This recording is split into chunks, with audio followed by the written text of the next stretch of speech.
ఆడవాళ్ల మెడల్లోని బంగారు గొలుసులు మాయమైపోతున్నాయి. బైక్పై చక్కర్లు కొడుతూ రెప్పపాటులో నగలు ఎత్తుకెళ్లిపోతున్నారు. మహిళల ఊపిరి తీస్తున్నారు. హైదరాబాద్లో చైన్ స్నాచర్స్ దాడిలో గాయపడి చికిత్స పొందుతున్న సునీత ప్రాణాలు కోల్పోయింది. జూలై 17వ తేదీన ఉస్మానియా లా కాలేజ్ సమీపంలో స్కూటర్పై వెళ్తున్న సునీతపై చైన్ స్నాచర్లు దాడి చేశారు. మెడలోని 3 తులాల బంగారు గొలుసును దోచుకెళ్లారు. ఈ ఘటన సమయంలో స్కూటర్పై నుంచి కింద పడిన సునీత కోమాలోకి వెళ్లిపోయింది. చికిత్స పొందుతూ ఇవాళ కన్నుమూసింది.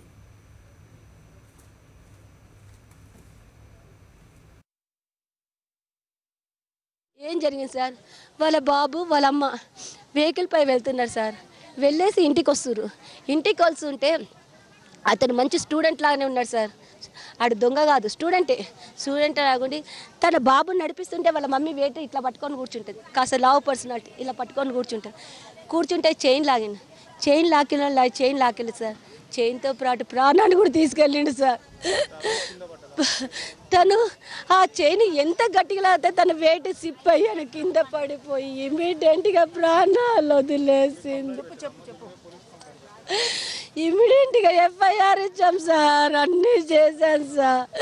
టోటల్ డిపార్ట్మెంట్ వచ్చింది సార్, కానీ ఇంతవరకు 9 రోజులు అవుతున్నా పోయేవాడు ఏం పట్టించుకోలేదు సార్. అబ్బో ఆ దొంగని ఎంక్వైరీ కూడా చేయలేదు సార్. సీసీ కెమెరాలు ఆన్ చేయలేదు సార్, ఏమీ లేదు సార్. చూస్తే సీసీ కెమెరాలో ఏమీ లేదు, అక్కడ సిచ్యువేషన్ లేదు, ఆ సంఘటనే లేదు. అంటే ఆ దొంగకు తెలవాలి ఆ లొకేషన్లో సీసీ కెమెరాలు లేని దగ్గరే వాడు చేసి, అంటే వాడు ఆ స్టూడెంట్ అయ్యన్నా ఉండాలి, లేకపోతే అక్కడ తెలిసిన వాడు అయ్యి ఉండాలి. టోటల్ పోలీసులకంతా తెలుసు, కాకపోతే పట్టించుకోవట్లేదు. ఎందుకు దీన్ని మిస్ చేయాలి? హైదరాబాద్లో చైన్ స్నాచర్లు రెచ్చిపోతున్నారు. 2 వీలర్స్పై చక్కర్లు కొడుతూ ఆడవాళ్ల మెడల్లోని గొలుసులు లాగేస్తున్నారు.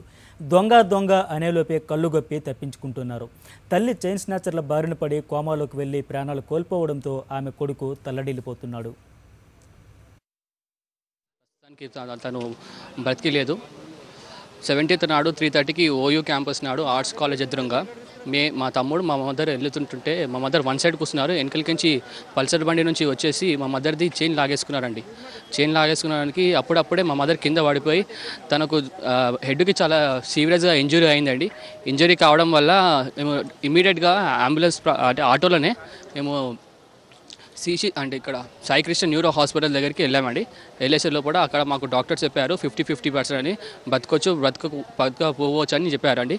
దాని ప్రకారం డాక్టర్లు ఆపరేషన్ చేసి దాన్ని సక్సెస్ఫుల్ అంటే హెడ్కే అయ్యానండి. చాలా మేజర్ ఇంజరీస్ అన్నీ హెడ్కే జరగడం వల్ల మినిమం మీకు ఇవి బ్రతుకుండకపోవచ్చు అని చెప్పారు. దాని ప్రకారం మేము మా అమ్మ ఇట్లనే బ్రతుకుతుందని మేము ఊహించాము. ఎగ్జాక్ట్ 1 వీక్ లోపల మాకు 17th నుంచి ఇప్పుడు 24th లోపల ఏదైతే ఫ్రైడే నాడు అయింది, మళ్ళీ ఇప్పుడు ఫ్రైడే నాడు మాకు చెప్పేస్తారండి. నైట్ 10:30కి చెప్పారు, మాకు ఇన్ఫామ్ చేశారు. మీ మదర్ సీసీ కెమెరాలు ఇఫ్లు దగ్గర ఉన్నాయండి. దాంట్లో అక్యూడ్ ఐడెంటిఫై అయ్యాడు. ఫేస్ రాలేదు, నంబర్ ప్లేట్ కూడా లేదు. బ్లాక్ పల్సర్ బండి, బ్లాక్ జర్కిన్ వేసుకొని సింగిల్ అఫెండర్ వచ్చాడు. క్లూస్ ఉన్నాయండి, త్వరలోనే పట్టుకుంటాం. అది విద్యార్థులని ఖచ్చితంగా ఇప్పుడే కంక్లూజన్కు రాలేము, కానీ సీసీ ఫుటేజ్ ప్రకారంగా సింగిల్ అఫెండరు బ్లాక్ జర్కిన్ వేసుకొని ఉన్నాడు. బ్లాక్ పల్సర్ నంబర్ ప్లేట్ లేకుండా వచ్చాడండి. క్లూస్ ఉన్నాయి, తప్పకుండా ఛేదిస్తామండి త్వరలో.